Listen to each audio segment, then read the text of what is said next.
mangroves and seagrasses can provide to promote a sustainable ocean economy. We need global partnerships and investments on a global scale, and we need to increase support to ocean science, so our actions are based on knowledge and understanding of the oceans. Too much remains unmapped, unobserved, and unexplored. In this United Nations decade of ocean science for sustainable development, let us deliver on our collective promise of a healthy blue planet for future generations. Thank you.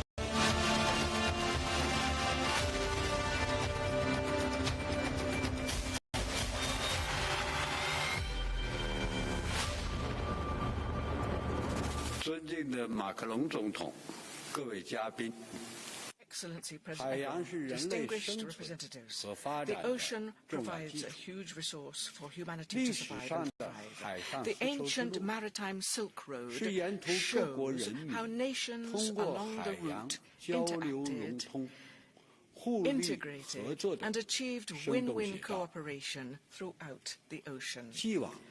Taking inspiration from history, President Xi would like to continue the idea of building a future community in the 21st century maritime Silk Road. China is ready to synergize these opportunities with the international proposals made by France and other bilateral and multilateral initiatives to increase their positive effect.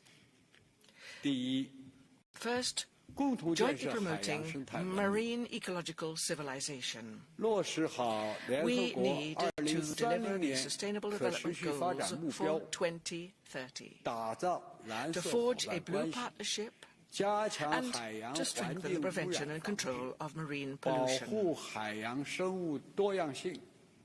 We need to protect marine biodiversity, support and join the international efforts against illegal fishing activities, and to ensure a proper balance between the development and protection of the ocean and other activities. Secondly, we need to jointly develop the blue economy. We need to optimize spatial planning of marine areas and promote development and use of offshore wind, tidal energy, wave energy, and other renewable energies in an orderly fashion. We need to support research and development of algae fuels, biofuel technology, to develop green and low-carbon shipping, and raise the capacity for maritime scientific and technological innovation. Third, jointly enhancing global maritime governance. We need to firmly safeguard international law, including UNCLOS, UNCLOS, and to steadily push forward negotiations on a treaty on the conservation and sustainable use of marine biodiversity beyond national jurisdiction. Developed countries should transfer marine technologies to developing countries and ensure benefit sharing of marine genetic resources. China is ready to actively participate in international cooperation on the onshore power supply, OPS, for ships engaged in international voyages. China is always a promoter of sustainable marine development, a contributor to global maritime governance, and a defender of the international maritime order, and will work with all countries to build a peaceful, cooperative, and beautiful ocean. Thank you.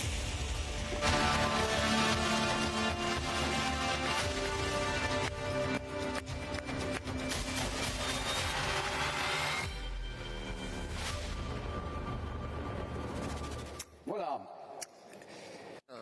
There we are. En live. In live. Présentiel, comme on dit. Présentiel, you know, live. We've got 4 guests, and I'm very delighted to present them to you today, to introduce them, joining us for the One Ocean Summit, and I would like to join them now, and I'd like to thank them for being with us today. They come from very different environments, very different countries, and sometimes not that far, sometimes they're just our neighbors. Hello. président de l'Association internationale the president of des the villes International portuaires, Association of la Port directrice, Cities, the peut-être director. applaudir Perhaps we chacun can d'entre eux. thank people. We can thank them as they're introduced. D'autant que certains ont fait un long voyage. Some of them have traveled Audrey quite a long Azoulay, way. directrice générale de l'Organisation des Nations Unies pour l'éducation, la science et la culture, UNESCO. Merci Madame Azoulay d'être parmi nous. Vous venez de loin, Marcelo Ebrard, parce que vous venez du Mexique, vous êtes le ministre des Relations extérieures et nous vous remercions vraiment de votre présence ici aujourd'hui. Le Mexique compte beaucoup sur ce sujet. Et puis, celui où l'organisation sans qui le transport maritime ne serait pas ce qu'il est, quitte à Klim, le secrétaire général de l'Organisation maritime internationale, que je salue. Alors vous avez le choix, vous êtes chez vous, vous pouvez parler à la tribune si vous voulez marcher un peu, to the room if you want to. While seated, you can walk around if you want. You can take the microphone. You can address the audience directly, and you can give us share your ideas with us. And I'll give the floor to Mr. Ebrard first of all. Thank you very much. You have the right to take off your mask if you want to. It's better. Yes. Thank you very much. Gracias a todas y a todos. Thank you to all of you. Yo quisiera decir, México está I would like aquí to say that Mexico is here because we have 15,000 kilometers of coastline. Porque somos parte del panel Because we are de alto nivel part of de la the economía sustentable, el océano high panel on sustainable en oceans, and in 2020 we stated that for 2025 all of the activities inside our exclusive economic zone would be sustainable. And we are here because we answered the call of President Emmanuel Macron to take immediate action, and we firmly believe that this year we can achieve if all of us, all countries here represented in other countries, take these commitments, and that's why I'm speaking I'm speaking in Spanish, because there are 400 million people who will be listening to this message later. Because we all need to sign up for these efforts of that are based on international cooperation and focus on our waters.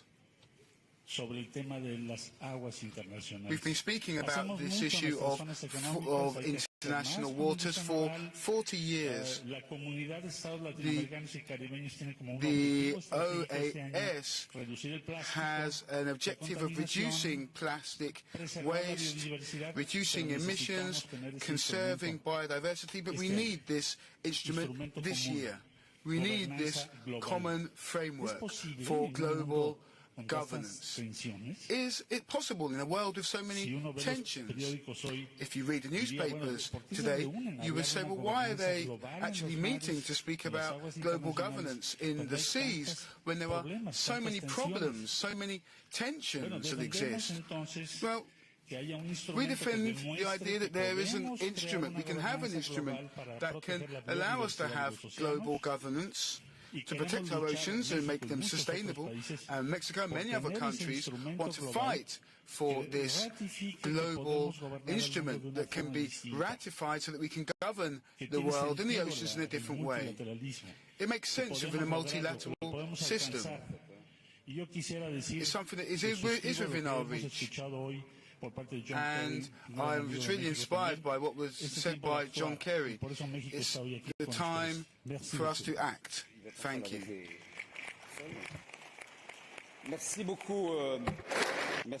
Thank you very much, Minister. Such an active country when it comes to climate change, and of course a very important contributor within your own organisation, Mrs. Azoulay. I give you the floor now. Well, thank you. First of all, I'd like to say it's a pleasure for me to be here in Brest, responding to the invitation of France, which has the presidency of the Council of the EU. We actually met here in Brest 2 years ago just for a meeting on cultural underwater heritage. And now we are looking at this as an issue that is on the international agenda of the UN. We've spoken a lot already about the importance of the ocean, but what I would like to focus on is the actions that we can take together and what UNESCO can bring to the table when it comes to international cooperation. Now, you know that UNESCO's mandate is to focus on culture, but also education, science and information. And we want to contribute in 3 different ways: science, knowledge, education, and also protection. So let's speak about oceanographic science, first of all. Those of you who are participating in the workshops in the recent days know that there is a long tradition within UNESCO with regards to oceanic science.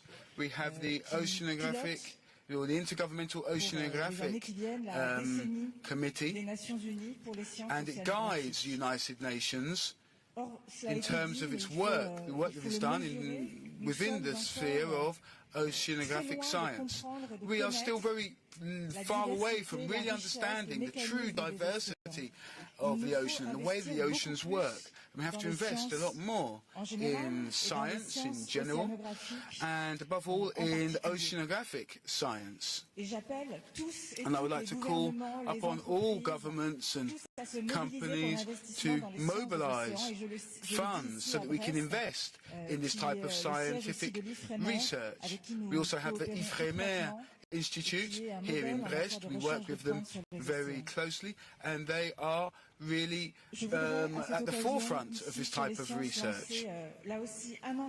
I would also like to speak about another type of commitment that we can take within this important decade. We know that 20% of underwater maps exist, but we want to have 80% we want to make it so that 80% of underwater areas is mapped by 2030, and we will do everything to make that happen. So I've spoken about knowledge. Also, protection. The United Nations wants 30% of our oceans to be protected. This depends on us having geoparks, biodiversity reserves.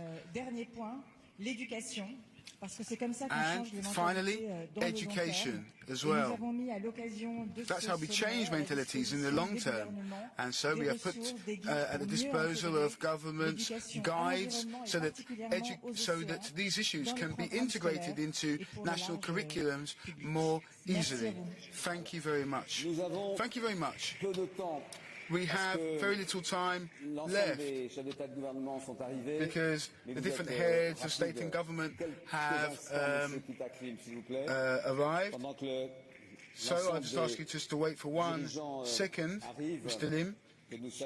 We're waiting for the heads of state and government to arrive, and the President of the Republic is welcoming them. Mr. Kitak Lim, you have the floor. You can go ahead. You have the floor. 2 minutes, please. First of all, I'm very pleased to be here to attend the Ocean Summit in Brest, in France. And thank you for the government of France. And when it comes to the Ocean Summit, as I mentioned earlier, the ocean and the climate interlinked. It's working together. That's why it is this summit is very sensible. In that sense, IMO is dealing with shipping, particularly regarding climate change issues. We are expected to make a very brave, very important decision by next year. And I'm a member state and I'm a secretariat are very committed to make a real progress. And that is based on Paris Agreement. And then we had a very good discussion at the COP26. That's why we have a certain key element that we expect to make a very good progress. But with this Ocean Summit, I will be very happy to utilize this momentum which is taking place in Ocean Summit in Brest. And also we need to more collaboration with other sister agencies like UNESCO, as mentioned, Ocean, and FAO, others. That's why I'm very pleased to be here and looking forward to more progress in every sector, including International Maritime Organization. Thank you. Thank you so much. Merci beaucoup. Thank you very much. Keep that clear. Now, the Mayor of Le Havre is not just the Mayor of Le Havre. He has been the Prime Minister, but he's also the President of the International Association of Port Cities. Mr. Edouard Philippe, you have the floor. Well, since Venice and up to London, and from Venice and from all the way to Shanghai, we can say, port cities have always been representative of the global world that we live in and global trade. We know that port cities are developing very quickly. We're seeing that populations are moving towards coastal areas. They are transit zones. Over 80% of the physical movement of goods in terms of merchandise pass by these cities, these port cities. So they really are, let's say, an example of globalization, but they are also at the heart of issues linked to climate change. And of course, these are cities that are, by their very nature, in coastal areas, and they are the first exposed to some of the main risks that have already been evoked during this meeting. We know about these risks that have been spoken about not only here in France but around the world. So, at the same time, they are part of the problem but part of the solution. So what we want to foster is cooperation and coordination, not just between different states that already exists, but also between the different towns and different ports. 30 years ago, we tried to ensure that development was not only looking at the development of towns was not only about urban development in general, but to make sure that there could be a link between the port and the city, so that it could make sense the way that different cities and ports within cities function. So, through the International Association of Port Cities, which works with over 50 countries, we have looked at issues such as the electrification of ports, trying to decarbonize all of the activities at ports, in ports, and we are also focusing on the different types of issues linked to corridors, let's say, because if we want to really make sure that the future of ports is healthy, we can see that these types of port cities often don't like the word degrowth. So we have to think about how we can diversify and develop the activities of port cities in a respectful way, respectful towards the city dwellers themselves, and also in harmony with nature.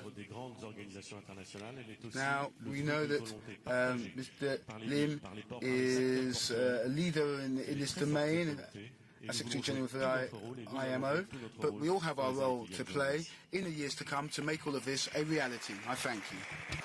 Merci. Merci à vous quatre. Thank you very much. President of the Republic, you wanted to open this summit with fanfare. You wanted to welcome the heads of state and government here in Brest, here in Finistère, Land's End, here in Brittany. And I would like to welcome a very unique ensemble now here. To the stage, once again, the Bagad de l'Ambiré.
répondre à cette musique puissante, il nous a paru important de faire entendre... Answer this music, we thought it was very important to listen to the voice of poets and writers about the sea, and very important because Eric Orsena, who is a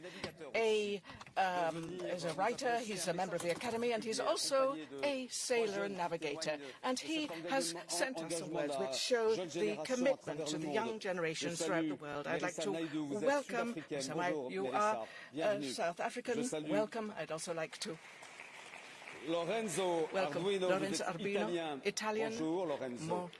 Hello, Lorenzo, good morning. Et je salue Emma and also Emmanuel, you are French and European, like your neighbour, and you ambassadors of the ocean from the foundation, and you are young ambassadors, and we also here appearing before the heads of state and government to listen to what their commitments are and perhaps to complete their commitments.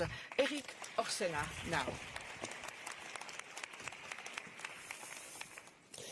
Multiples sont les mers. There are many seas.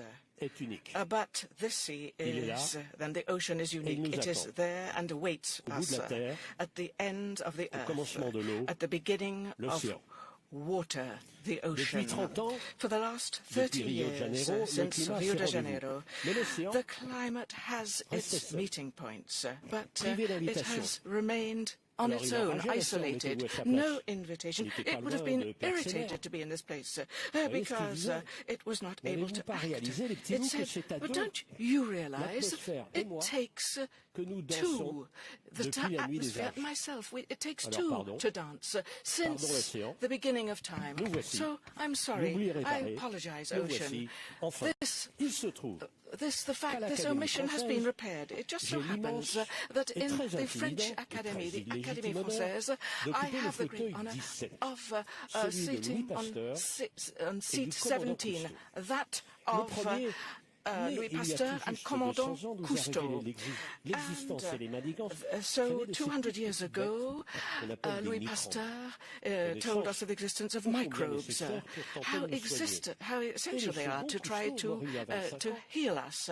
And then the second one, Jacques Cousteau, showed us the submarine world, the world of silence. Now, as a result of the epidemic, which has affected us, if we can learn any lesson, perhaps we have got to learn about health. We've got to learn from the oceans and from life, and everyone knows that the pollution of the seas is first and foremost comes from rivers. It's the river waste. And so the responsibility comes from us, from earthlings. We must get together. We must get together. And why not meet here in Brest? I know you, ocean. I know you because you are my master as an old sailor. I have often ventured on your back. But think, it's not just words that the ocean wants. The ocean doesn't care at all, doesn't give a fig for words. The ocean wants to see actions. I know that Eric Tabarly talked very eloquently about the sea, but this is very important. We have to realize that the seas sometimes can become angry, so listen carefully to what its waves say to us. If, ladies and gentlemen, noble ladies and gentlemen, if you haven't come along with actions as well, why have come, and so many of you have you come in such luxurious coaches to return to Brest and to go back to your palaces and just leave the ocean to flow as it does. Today in Brest itself, we're not talking about tourism, not even diplomacy, but we're facing up to a threat, a waste. And because this threat and waste would be if you decide nothing, or if, having made a decision, you don't apply the decisions, you don't commit to them, because you will have come too late.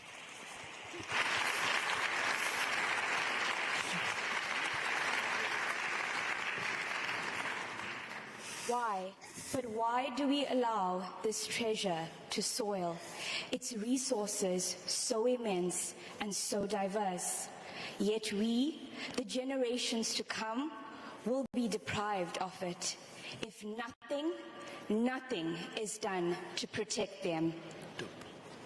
Et comment sans lui se nourrir? How, without the ocean, how will we feed ourselves? How can we dream? How can we exchange views? And how can we live without the ocean? Why do we ignore this friend, in fact more than a friend, because it gave birth to us, and we say we must fight any things which disrupt the environment. We have so much to learn, to teach us.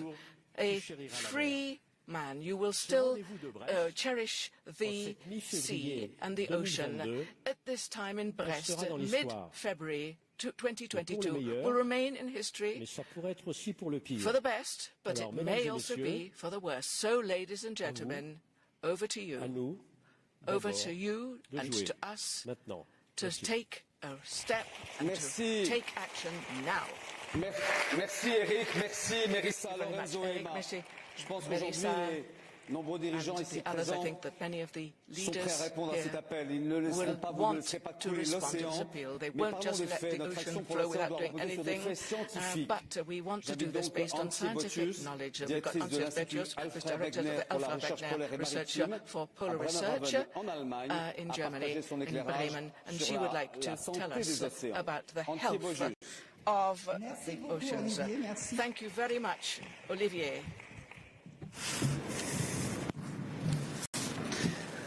Yes, I'm a deep sea biologist. That means I get to dive to the great depths of the oceans and discover new life that no one has seen before. And polar researcher means I get to go to the North Pole, look under the ice, discover. For me, one of the greatest findings of science is that soon after the oceans formed, life emerged. Life, unicellular life, that eventually learned how to make the oxygen that we breathe, and eventually became symbionts of the algae and the plants we know, plants that were enabled by the ocean to go to land and cover land. That's amazing, and today we are studying the genes of these original unicellular forms because they hold the secret of how to make hydrogen from seawater with sunlight. But did you know that there are billions of unknown life forms, unicellular life forms, who we don't know, that don't have a name, whose genes we have not discovered?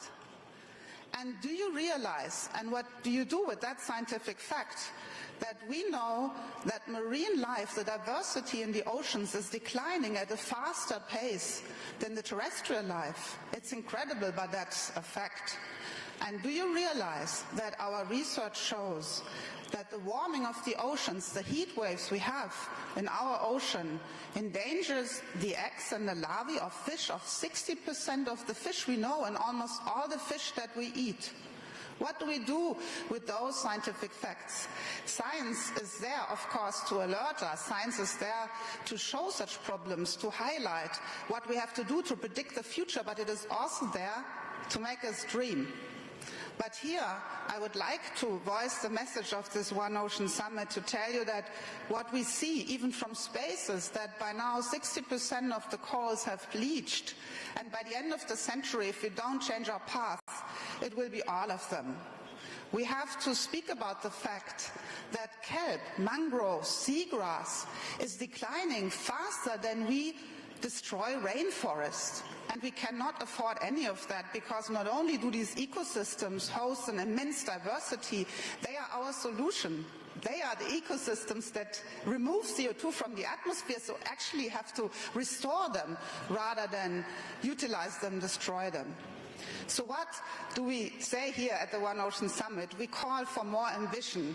We call for the protection of the oceans, and we would like to make you aware that research, science must be a partner in this. What you protect, you need to know it. You need to understand how it's doing. If we have policies, if we have managed protected areas, we still want to know if the policies work, and how do we do that? By science, by research, and for that we call you to provide us with an ocean infrastructure, to provide us with an ability to share data, to provide that information to everyone on Earth, to teach the kids that they can be part of our future.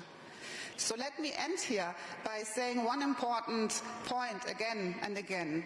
Of course we know little about the oceans. They are like a foreign planet in planet Earth, but we know enough to act. That must be very clear. And I'll end with one other wonders of the oceans that I would like you to take home as an idea. Scientists from my institute have recently discovered under the ice of the Weddell Sea in Antarctica that 60 million fish in an area as large as Malta meet to dive together to 500 meters depth and build nests and lay eggs and brood them together as if they were chicken. Think about that. How do they even know that the others are there and would like to lay eggs? It's amazing. So apparently they know a moment when it's time to dedicate everything to the next generation. And what if that here, this room, would just have such a fertile moment right now? If all of us would take home the idea that we provide for the next generation with science, with infrastructure, with action. Thank you very much. Merci Antje. Thank you very much, Antje Botius, President of the Republic. After the sciences.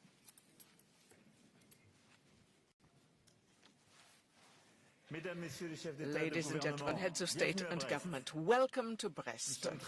We are very proud not only to welcome you here in this city, but since it is our task to make collective commitments to our oceans, and thank you very much, Madam, for what you've just said, Madam Antje Botius, and thank you very much to Eric Ossena and our three ambassadors for their very clear words.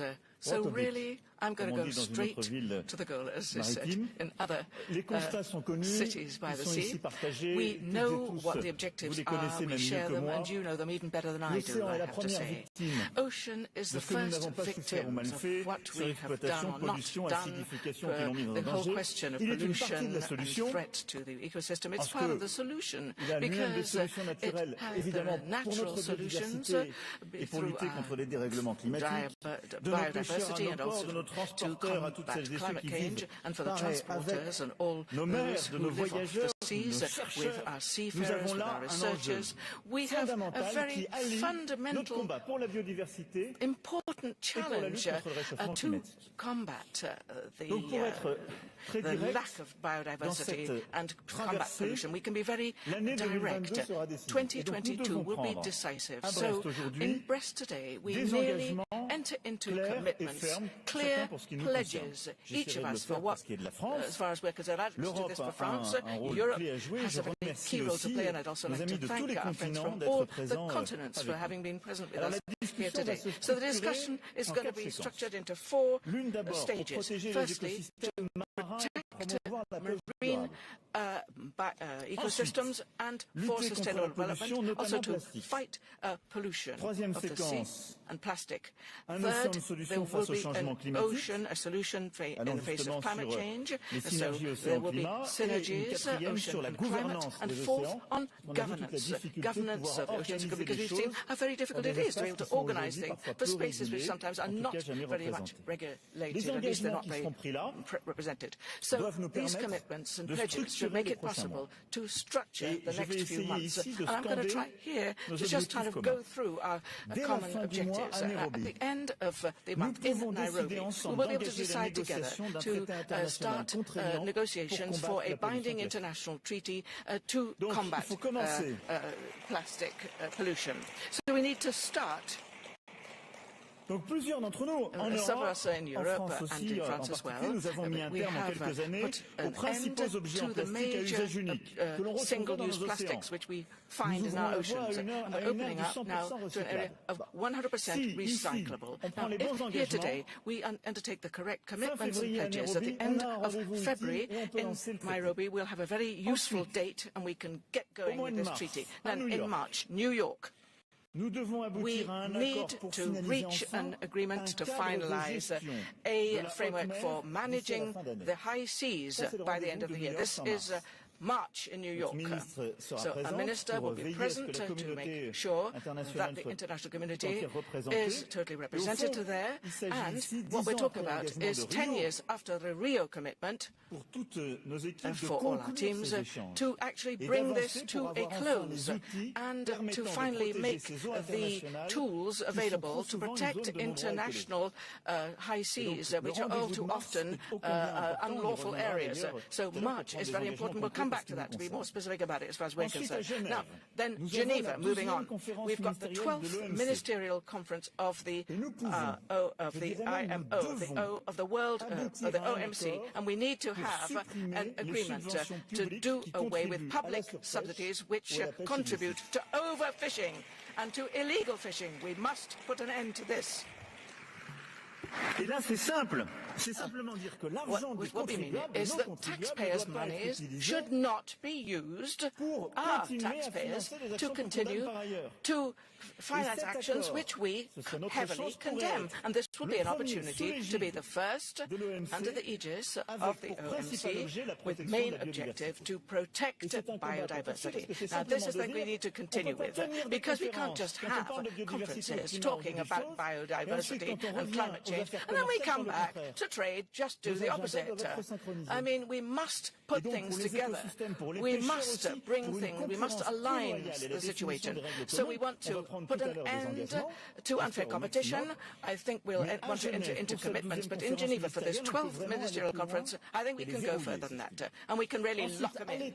Then, we need to, I'm continuing, we need, in Kunming, we've got the COP on diversity. We must inscribe in marble, we must write it in stone, our commitments to protect 30% of maritime areas. This is what we owe the planet. This is an alliance which we started in January 2021 in Paris in the One Planet Summit. Now, we need to make sure that the maximum heads of state and government present now enter into commitments, clear pledges on the protection of our environmental interests. I know that some of you have come with this will, with this determination, so we have got to extend this to those who have not yet entered into these pledges. Now, in Lisbon, June, President, dear Marcelo, Portugal and Kenya are inviting us to put together science and innovation to be able to speed up the deployment of solutions which have proved their value in combating ocean degradation. In Rome, September, the FAO Fishing Committee will provide an opportunity to notch it up, to ratchet up a state in order to underscore our commitments to fisheries industry. And also, President, with the COP27, we will be able to put oceans at the heart of international climate change measures.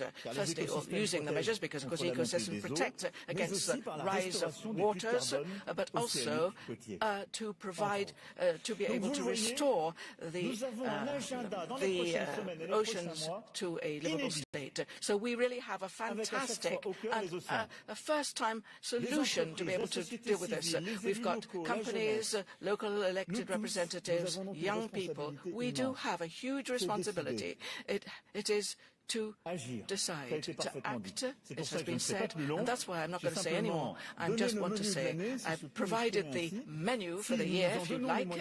If we make resources available to do this, we'll be able to take historical decisions. We must start today in Brest. We need to enter into very clear commitments as far as we're concerned. We need to be very clear about the needs. We need as well to denounce any things which aren't going right, but we also need to be very clear about our commitments and pledges. This is 2022. Our oceans can no longer wait. We need to act, ladies and gentlemen. That's it. Au milieu. Ouais, au milieu, non, au milieu. J'invite la présidente de la I would like to invite the President of the European Commission, Mrs. Ursula von der Leyen, to come up to the podium to give a message.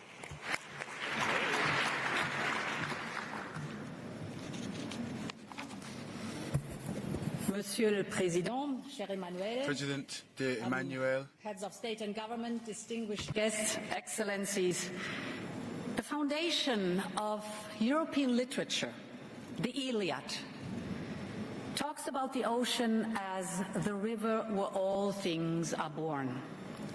It reminds us, no matter where we live on Earth, we're all connected by the sea. It is our planet's life support system.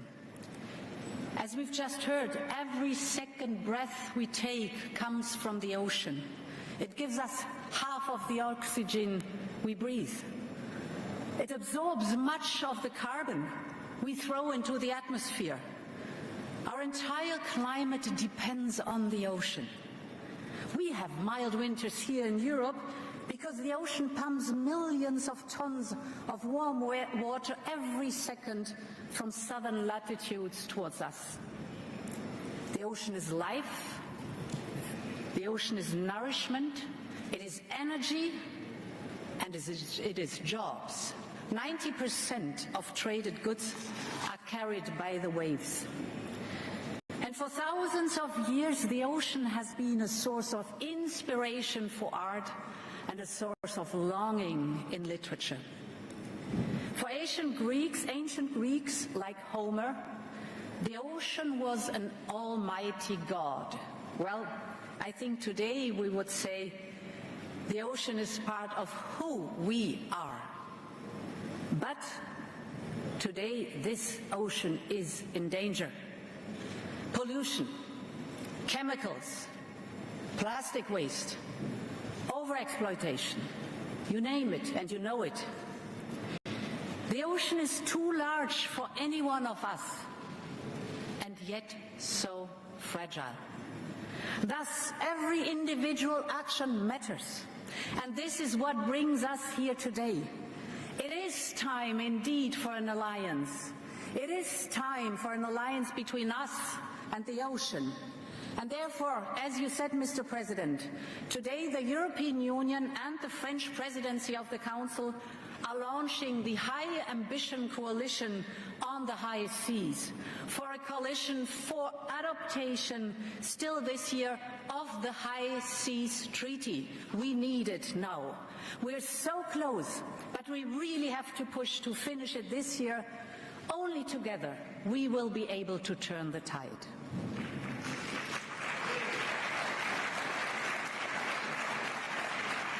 I'll give you an example. Take the Ross Sea in Antarctica. It is today the refuge for whales, seals, penguins, fish. But only because in 2016 the United States, China, Russia, the European Union and others were able to overcome their differences and join forces to protect the area. We can do it again. My second point is we need a mission, like the European Green Deal. And this is why we have launched the mission to restore our ocean and waters by 2030. We will fund it with €500 million. The mission will focus on Europe's 5 seas. For example, in the Mediterranean, our mission is to prevent and eliminate pollution, in particular plastic and chemical pollution. Or take the Baltic and the North Sea. There our mission is to decarbonize shipping and electrify ports. Tangible results, tangible actions. The ocean missions will bring to market innovative solutions to regenerate our ocean. Yes, it is a European mission, but it is open to all who are connected by the sea and who want to contribute. In the Black Sea, for instance, we are already working with all coastal states, because the actions of one matters to all, sharing the waters. All solutions must be shared solutions, and this, as we've just heard by a scientist, is the power of science diplomacy and its unique potential to overcome difference. So let us use the moment today and make it real to have this mission started. Let the magic of science diplomacy be working so that we join forces. That should be a result today too.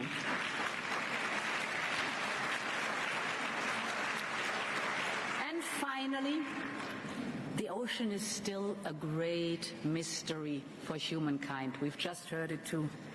We need to better understand its secrets. And this is why Europe is building a digital twin of the ocean. We are connecting all our assets, like the Copernicus satellites, with icebreakers, buoys, underwater drones, and high performance computing. We will gather the raw materials and the raw data. We will turn it into real-time knowledge and then develop longer-term predictions. We are putting the power of the digital revolution at the service of our oceans and eventually our climate. Sounds a bit strange, I know, but let me give you an example. Glaciers in the south and north poles are melting fast. Glaciers the size of entire countries. And this is raising water levels, threatening the existence of small island states and coastal cities. That part we all know. But there's more. It is also changing the current that circles the Antarctic, the world's largest current and a decisive regulator of our climate. And it brings deep waters to the surface, which should on one hand have a cooling effect, but on the other hand is also releasing more carbon dioxide to the atmosphere. So we need to better understand these processes and their impact. We need to better understand in order to better protect. And that's what a digital twin of the ocean will do, and much, much more. The digital twin concretely will be operational by 2024. That's the date we've set ourselves. It will make ocean knowledge open access, available to citizens, scientists, policymakers all around the world. It will be a platform for global cooperation, and it is about tangible tools to achieve the commitments we make here today at this summit. Ladies and gentlemen, the ocean is immense, restless and wild. And when we stand by the coast, we feel humble, small and in awe. But as we gather here together in Brest, we should realize the great power and the great responsibility we have as humankind for the next generation. So don't think small, think big, because our mission is as big as the ocean. Many thanks. Merci. Thank you. Merci, Madame la Présidente. Merci. Thank you, President. I propose that we continue with these commitments that you have so well inaugurated. We would like to now invite Mrs. Samia Suluhu, President of Tanzania, as well as Mr. Nana Akufo-Addo, the President of Ghana,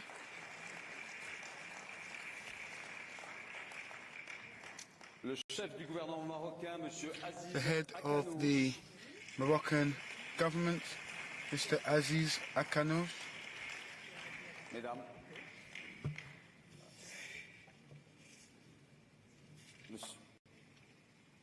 Monsieur ici, je vous en prie, et Madame Donna Bertarelli, and also Donna Bertarelli, who's not a head of state. However, she is an ocean lover and a navigator.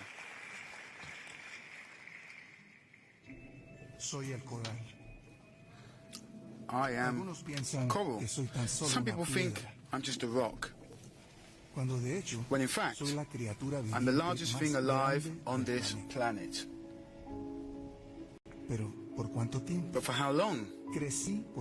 I grew for almost 250 million years. Then humans came along, and now 1/5 of me is gone. But you do need me. Do you realize that 1/4 of all marine life depends on me? I am the nursery of the sea.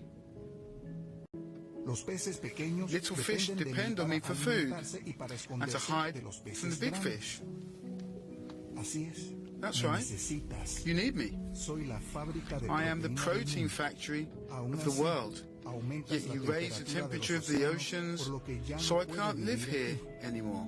And when big storms and tsunamis barrel through the ocean, I'm your fortress. yet you tear me apart with dynamite and poison me with cyanide. Well, here's a crazy thought. Stop killing me. Nature doesn't need people. People need nature.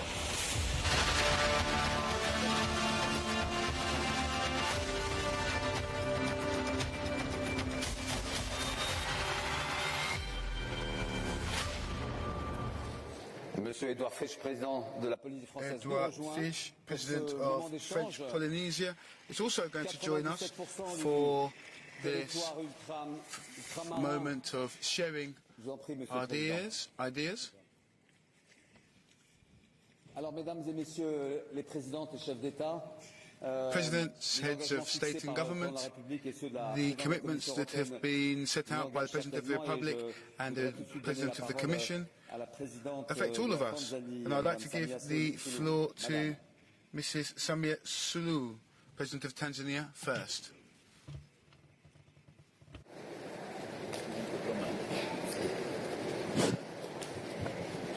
Yeah, thank you for this chance, and I'm really appreciate being here, attending the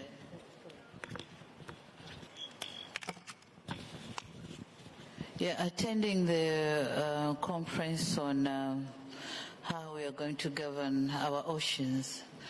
And I've been hearing the word governance, but then I've been hearing the good governance, and the good governance on our country's politics and good governance on of our resources. But it's very rare to hear ocean governance. I'm just starting to hear on the ocean governance. And for me, when we talk of ocean governance, brings a lot of ideas in my head. Because when we talk of ocean governance, this means the ocean, first of all, the ocean is a transboundary property, which is, should I say, owned by different countries in the world. It's a common property.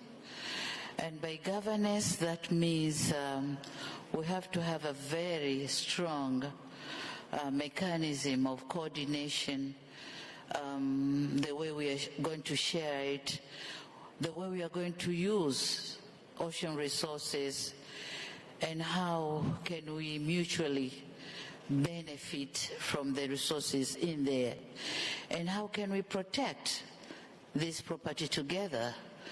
So by ocean governance, I think for the developing countries, there's a lot to be learned about ocean governance. I have listened to the previous speakers when they say the scientific findings about the oceans, and then we said we know all these findings and we have to take actions. But on the other part of the world, these findings, they are not there, we don't know them. So I think first of all we have to share the knowledge about the scientific findings of the ocean, and how can we all be aware of what has to be done so as to have the good governance of our ocean.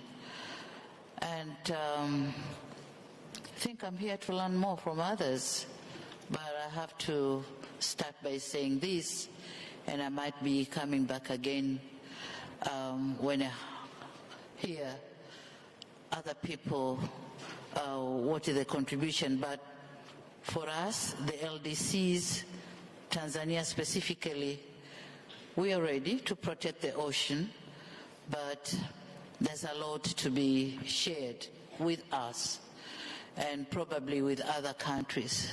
So thank you for this chance. Thank you very much. Thank you so much, Madame la Présidente. Merci beaucoup, Madame la Présidente. Thank you very much, President. Now, I know that in your country there are some important blue projects, Now, I would like us to focus on the issue of fishing and illegal fishing and overfishing as well, which is something that is linked to the protection of our marine ecosystems. It's a very important question. The head of the Moroccan government, this is something that concerns your country directly. I would like to give you the floor. Thank you. Presidents, heads of state and government, I'm going to speak about 2 or 3 points. And yes, we're speaking about illegal fishing. Morocco is fighting this, of course, and we want to speak about this experience because we have to understand the sea in order to fight against this issue, and so science is extremely important. Now, to draw up plans, we need to have the consent of this fragile population that actually works in the fishing industry, fishing sector, and we need to support them. Today, we have 95% of our fishing stocks within our management plans, surveillance plans. We also work with the European Union, and I could characterize by saying that each fish has its administrative papers to cross the borders. But that's something that's very important to fight against illegal fishing. We have also developed marine protected areas. That's something that's fundamental. Now, thanks to the Alutis plan and to Mohammed VI's coastline plan, we've made amazing progress when it comes to the Atlantic, and looking at the issue in the Mediterranean, which we've seen some positive results in the Atlantic, because we've seen certain species that had actually disappeared. With these new plans, they've actually come back in abundance. The Mediterranean is another reality. It's a shared sea. There are difficulties there, and today we cannot renew, let's say, these resources. So we need to make sure that there is also a plan for the Mediterranean. Now, the issue of plastic is a major issue, and of course Morocco signs up to all solutions to deal with that. We know, for example, we have to change the way we use certain types of plastic. We also have to, of course, have more marine protected areas. We have to fight against illegal fishing, and there's an international instrument that the President was speaking about earlier is also needed so that we can conserve and protect biodiversity outside of our national jurisdiction. So here we're focusing on the high seas. This is extremely important because this has a direct impact on countries. Thank you. Le chef de gouvernement du Maroc pense beaucoup à Tangemed aussi. Head of the Moroccan government, I also speak about Tangemed, which is an important reserve, as well as an area in the Mediterranean. Now, I'd like to turn to Mr. Nana Akufo-Addo to speak about the situation of illegal fishing. Emmanuel, thank you very much for including me in this discussion and this summit and inviting us from Ghana to be here. First time in Brest, and I'm liking it very much. Thank you.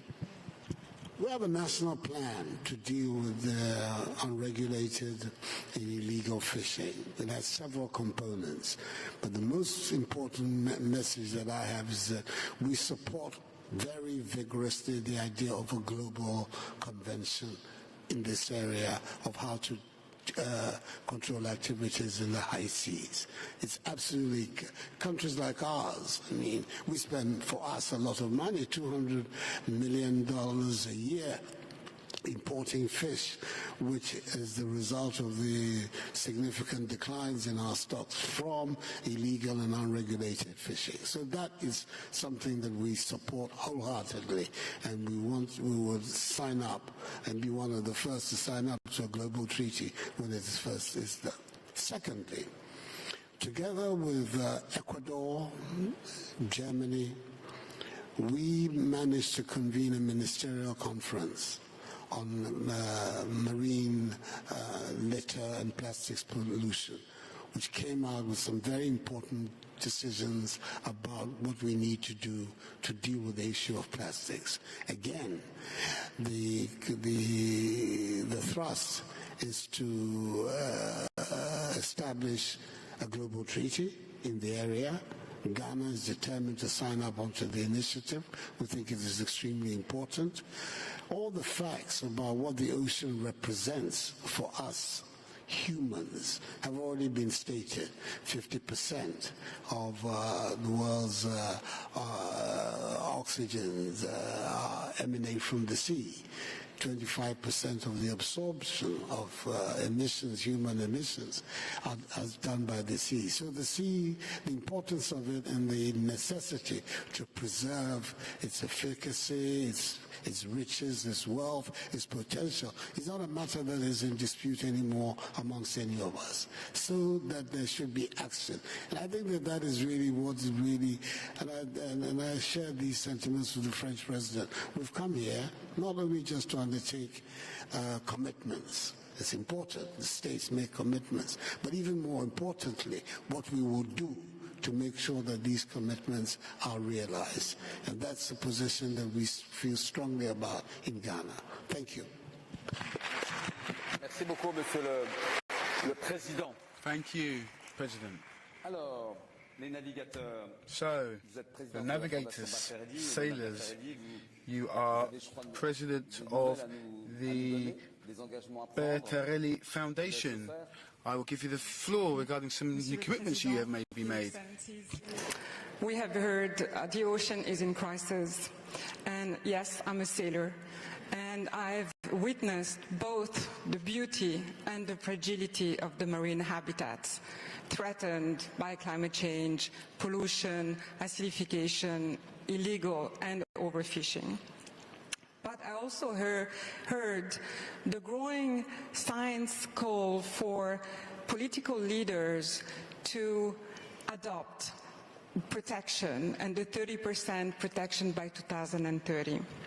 And I wish to congratulate the 100 heads of state, including President Macron, who have pledged towards this ambitious 30 by 30 goal, which my philanthropy contributes and help. In partnership with the Pew Charitable Trust, we have created the Pew Bertarelli Ocean Legacy Program. And I'm happy today to announce that we're going to be renewing our partnership for the next 5 years, bringing a total of $60 million towards the support of creating marine protected areas in the Eastern Tropical Pacific Seascape, the Southern Ocean, and the Mediterranean.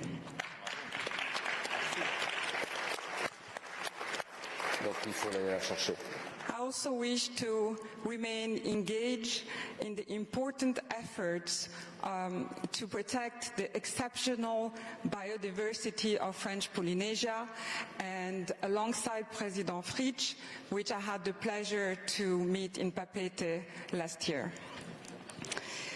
Also, I'm particularly grateful to the heads of state of Colombia, Costa Rica, Ecuador, and Panama for their global leadership to protect ecological corridors between their waters, and I will fully support them in the implementation phase.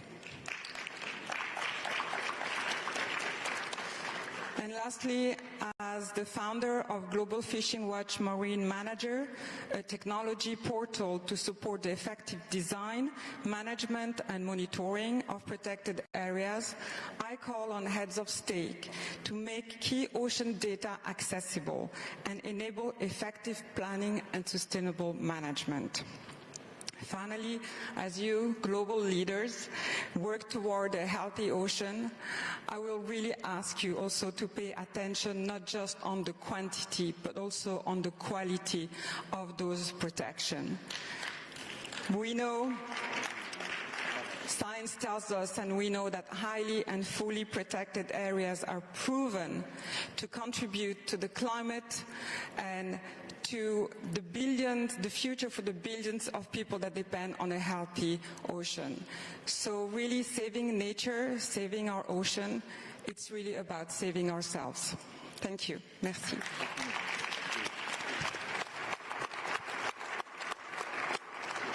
Merci.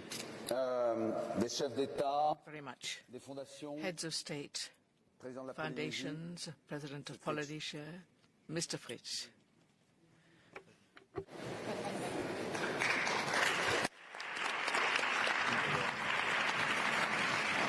La politesse m'interdit de vous m'adresser à Politeness vous and courtesy means I cannot just address you in this way. So I have got to step up here. So, President of the Republic, Mr. Emmanuel Macron, ladies and gentlemen, distinguished honourable guests here,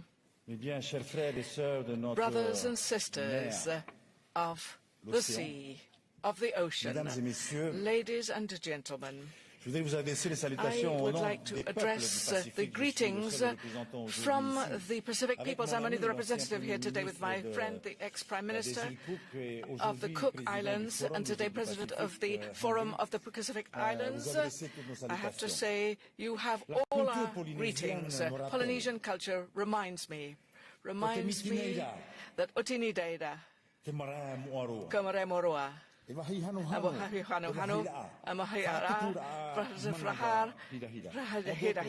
other words, translated by me, the ocean is the most sacred temple. It is a holy place.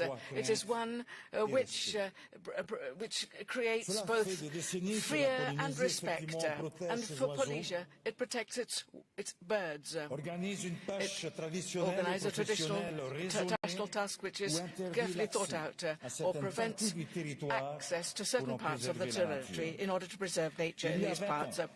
And 20 years ago, French Polynesia became the greatest place of sea mammifers, with all kinds of sharks and sea turtles and other kinds of seas. But it became not only the biggest sanctuary as it was, but it created an area of 5 million square kilometers, which is protected by our environment. The objectives were to preserve species and preserve genetic diversity, maintain ecological functions, and sustainable use of natural resources and ecosystems. Yes, we do provide protection of 118 islands, taking into consideration the fact that more than 64% of these islands are inhabited. Now, our vision means that the human is at the center, human being is at the center of this protection for us.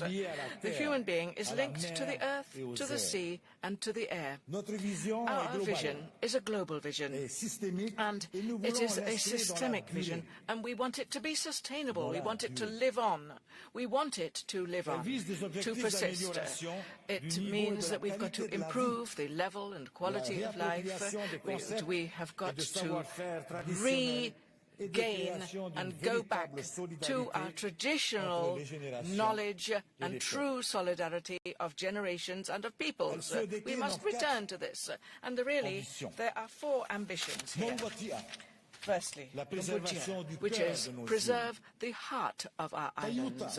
Tayuta, which is the restoration of the link, the restoring of the link between earth and sea. Hunuyatea, which is the protection and sustainable management of our economic area. And finally, Chamunanui, which is the building of a big blue wall for the Pacific. Yes, we need to mark this Brest meeting by commitments and pledges. We are going to commit to. We can undertake 4 commitments which affect an ocean surface of more than 1 million square kilometers. That is almost twice the size of France. twice the size of France. So the first commitment is to multiply the reserves of the biosphere. We will finalize the Marquis Islands in the UNESCO heritage, ocean heritage, and we want to do this. This pledge also, it covers about 7,000 square kilometers of the sea. Also, we've also got the Umbre de Trois, we've got the biosphere of 19,000 meters of Fokarawa, and other areas, also 4 atolls, which we have just acquired. I want to talk about Taura, Marua, and of course, Motuani. Now, the second commitment that we enter into is to protect coastal zones. We need to have coastal zones, which is more 500,000 square kilometers. We want to reserve it simply for traditional fishing methods. And this means will be finalized by the end of this year in conjunction with, and it's very important, in relation with the population of our islands. This coast protection is an increase of 20% of professional fishing, because in Polynesia, pushing is only allowed for Polynesian people.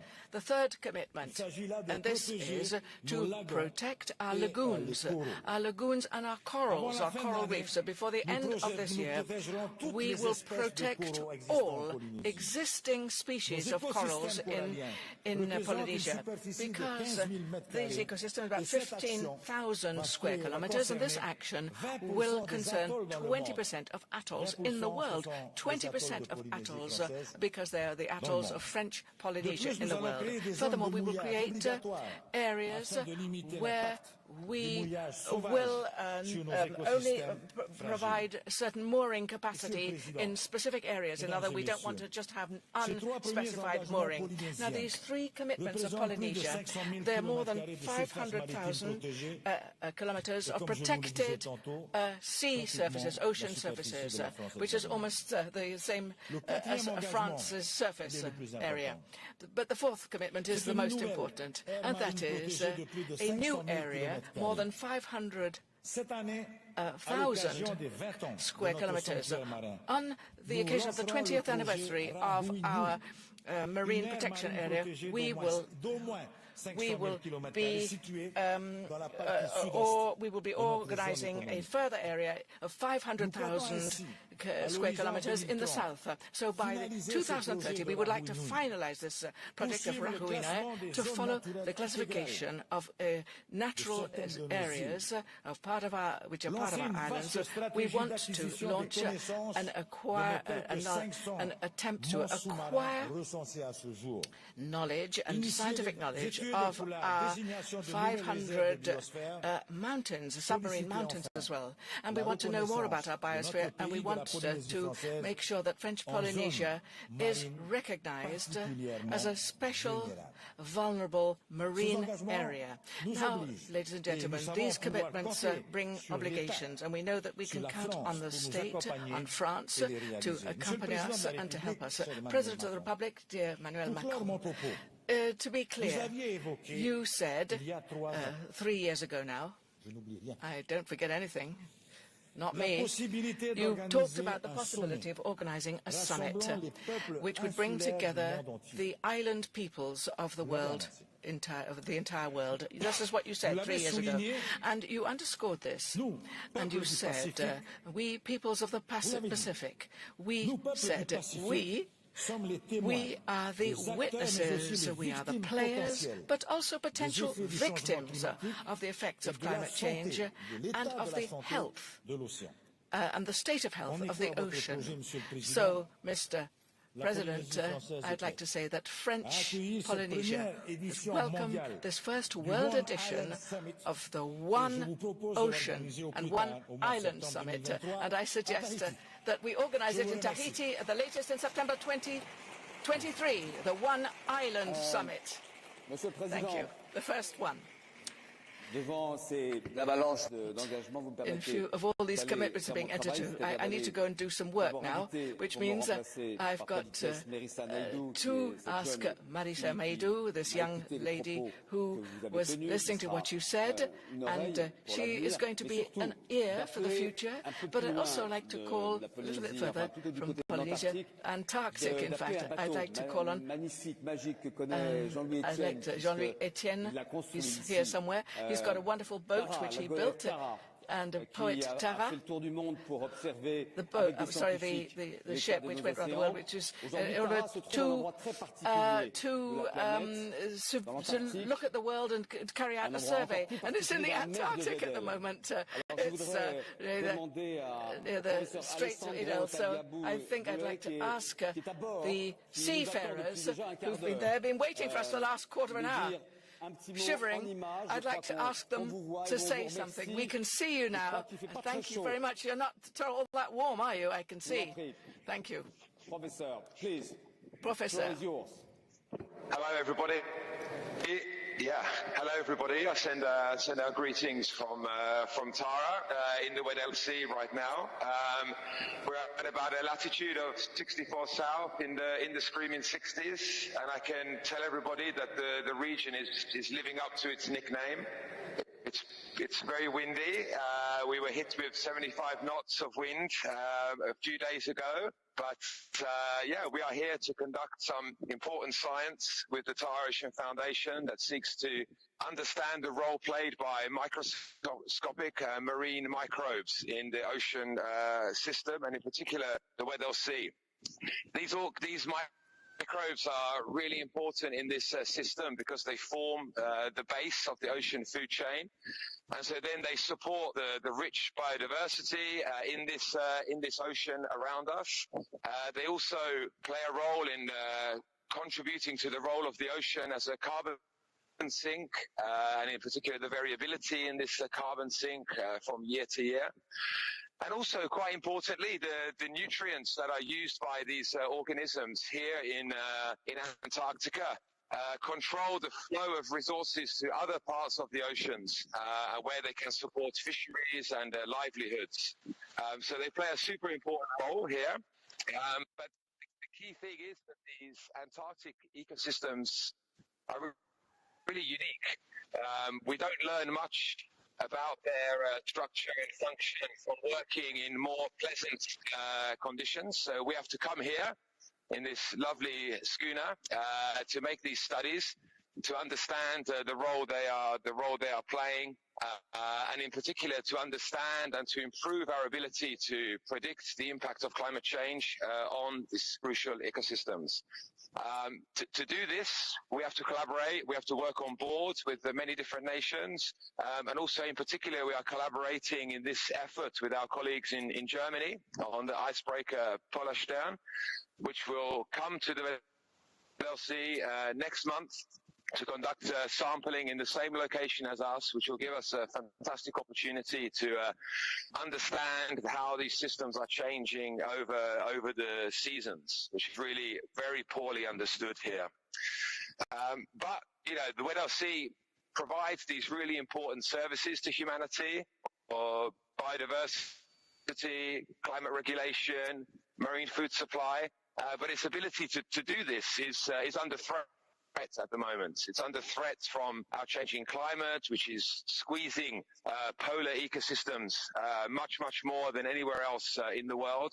It's also under threat from the phenomena of ocean acidification, which can affect some very crucial components of the ecosystem here. And it's also under threat from growing human exploitation of the marine resources here. And it's for these reasons that it's really urgent and pressing that we act rapidly and strongly to protect these regions in the Weddell Sea and East Antarctica. I know there's an opportunity coming up at the Kamala meeting this year, and I really urge delegates there in the room to take action to support the declaration of the marine protected area in the Weddell Sea and East Antarctica. And yeah, with that, I'll send my regards from a grey and quite cold Weddell Sea, and wish you bonne continuation. Merci Alessandro. Thank you, Alessandro. Thank you for advocating for marine protected areas, notably these big marine protected areas. And of course, Kamala is in charge of monitoring plant and wildlife in the Arctic area. And we really do ask for these areas to be protected. President, I know that you really do hold, this is something that's very dear to your heart. Now, I know you have a few things to be getting on with in terms of work, so first we'll give the floor to our participant from South Africa, and then we will conclude. The clock is ticking for our planet, our future, and its people. With that said, I would like to look forward, allow us to look forward as a future generation. Marine protected areas are the safeguards we need today to protect tomorrow. These invaluable conservation tools will not only provide protection for marine life, but sustain and enhance food security for the world's populations now and into the future. I am here on behalf of the youth of Africa, not to inspire. I'm here to reiterate what those who have come before me have said. We have enough science, enough knowledge, enough data, enough speeches. We have enough everything. We need you, our leaders, to act now. And I would like to take this platform to call on the leaders of my country, South Africa, to show their support for the global 30 by 30 goal now before it is too late. It is now well recognized that Target 3 of the CBD framework of fully and highly protecting 30% of our global ocean is not only important for us, but as a collective for our ocean. We have less than a decade to reverse biodiversity loss for our planet and our people. It's time we get on with it, and get on with it with action in a just and equitable way. That means that Indigenous people and local communities must be designated full partners and leaders. My generation is ready to step up. We're here, we're waiting for you to pave the way with greater urgency and accountability. In my native tongue, Halala Africa, Halala world. Your time is now. It must happen for our future. I thank you.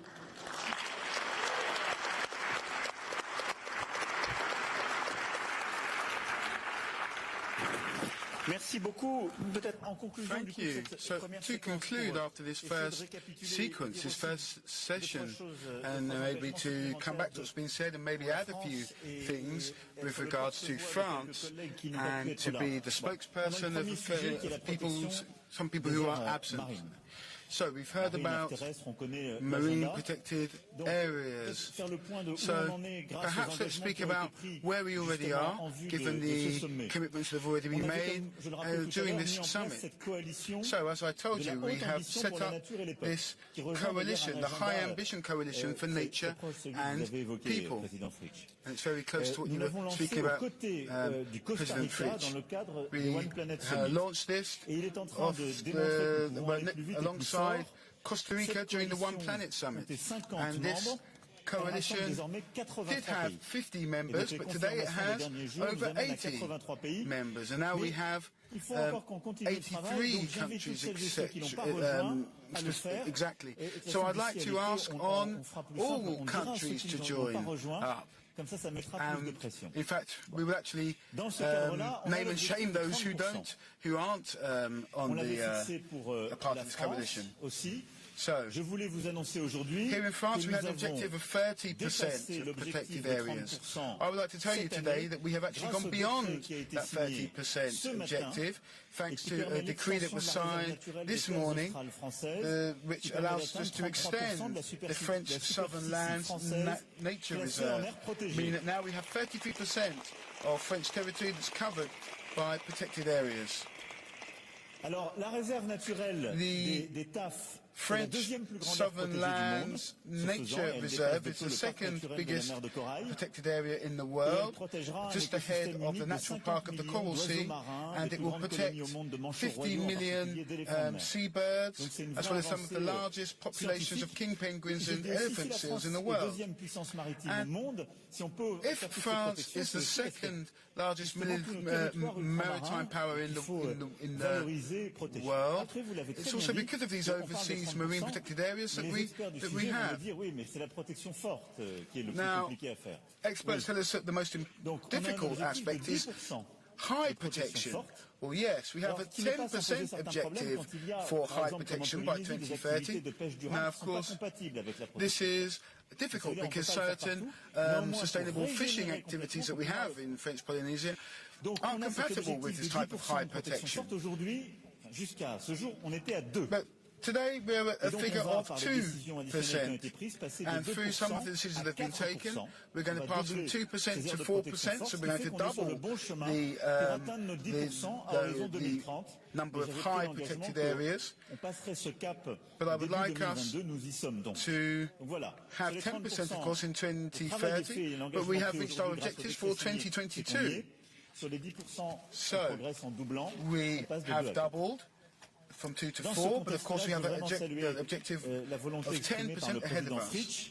Now I'd like to come back to the will that's been shown by President Fritsch and the EEZ of Polynesia combines protected areas of exceptional biodiversity with the expectations of the people of Polynesia, because we have, of course, artisanal fishing in these areas, and there's also been a lot of work done in terms of education. You've been pioneers in that particular area, raising awareness amongst young people. But really,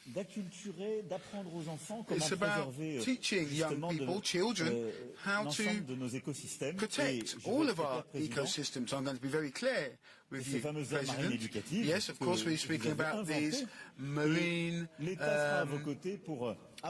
educational areas, in fact.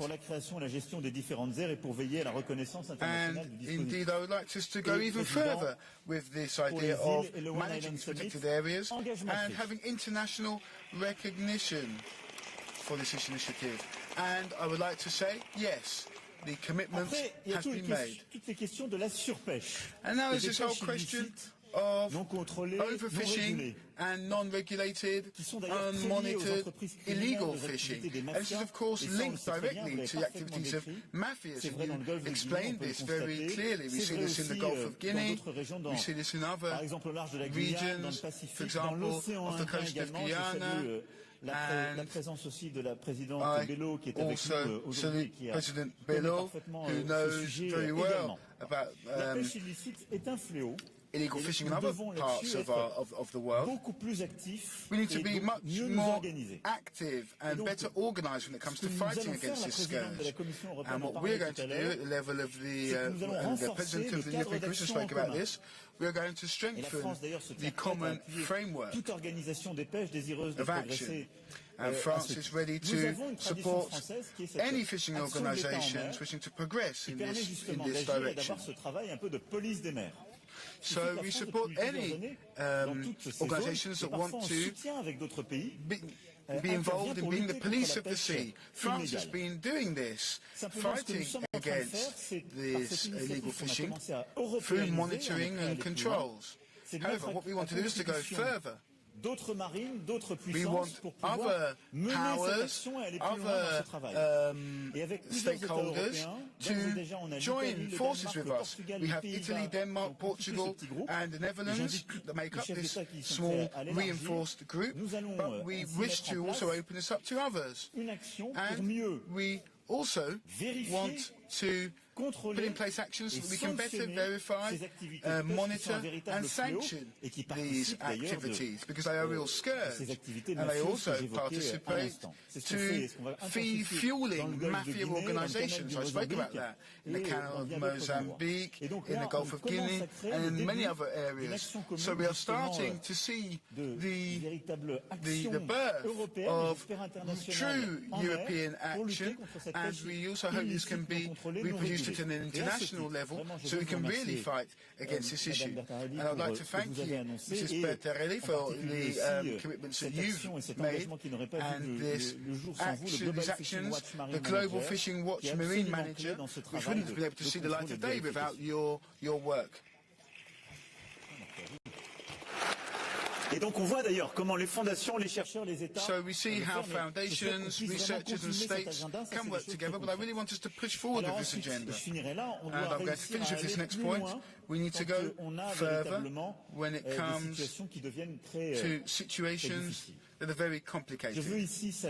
I would like to salute the historic movement that has been taken by Iceland, and I'm allowed to tell you this, I can confirm you this, and I'd like to thank Iceland because they have decided to put an end to whale fishing.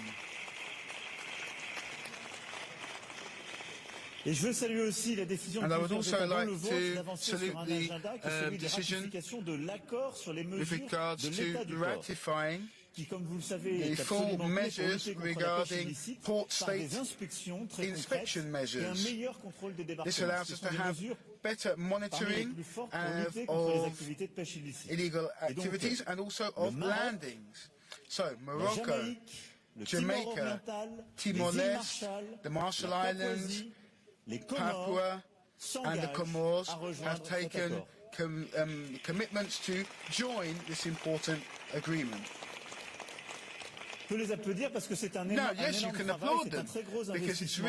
Ce sont des grands États maritimes qui possèdent de très grandes zones de pêche.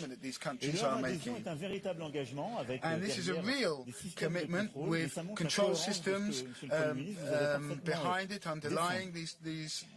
Pour continuer à avancer sur cet agenda et finir, je veux aussi parler de ce que nous connaissons plus particulièrement, et je vais revenir à la France. Et le problème qui nous concerne, qu'on connaît, des échouages de cétacés dans le golfe de Gascogne. C'est véritablement un sujet extrêmement compliqué. Je remercie d'ailleurs la ministre de la Mer qui accompagne les pêcheurs dans cet engagement. On a mis en place, vous pouvez supporting fishermen, and you can applaud her as well for her work. We have put in place observation systems, cameras, fishing techniques, techniques allowing us to avoid bycatch. We have a situation today that is not satisfactory. We know that, and many organisations have said that. So we're going to step up the deployment of our plans. We need to really ask for accountability on the part of all stakeholders, because when we take these commitments, our fishermen are aware of the growing issues. Sometimes there have been a drop in fishing quotas, so that affects their livelihoods. There's also been a rise in fuel prices. Some of them are really finding it difficult to make ends meet. So we really have to make sure that we can keep our promises in terms of preserving biodiversity. We're doing this with and for fishermen who are stakeholders, direct stakeholders. And what we're going to do is to step up our plans for our action plan. We're going to step up scientific research, and we've actually set up the first observation campaign for dolphins in 10 years, in fact, so we can go faster and act better. And we are also focusing on regulations regarding the different types of mesh that we use for fishing. Now, these are investments that we are actually committed to, because we have to actually help fishermen on the ground to make the changes they need to make. I know that we also have our responsibilities to assume regarding this issue.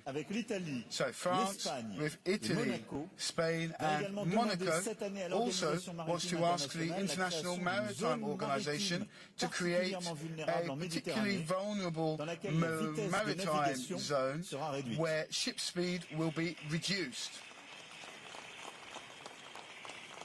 Now, once again, this is something that was drawn up with the cooperation or the collaboration of fishermen. I believe that we are now working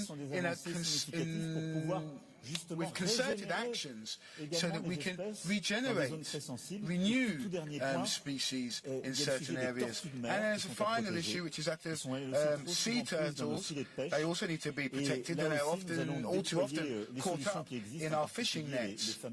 There are TED systems that exist. I'm not talking about TED Talks, but here I'm speaking about the turtle excluded devices, which actually allow for these new, which actually involve new generations of nets, so that turtles can actually escape if they find themselves caught up in these nets. And that's something else that is being written into our legislation, but also in terms of our imports as well. So these are the different commitments I wanted to make on behalf of France, but also to speak about the commitments that many of you have made as well. So as you can see, we are moving forward resolutely, and we are going to continue moving forward in all of these topics. So thank you to all of our participants and all of those who are committed to these issues. Thank you very much, ladies and gentlemen, heads of state and government. Thank you. So we're going to change a little bit now.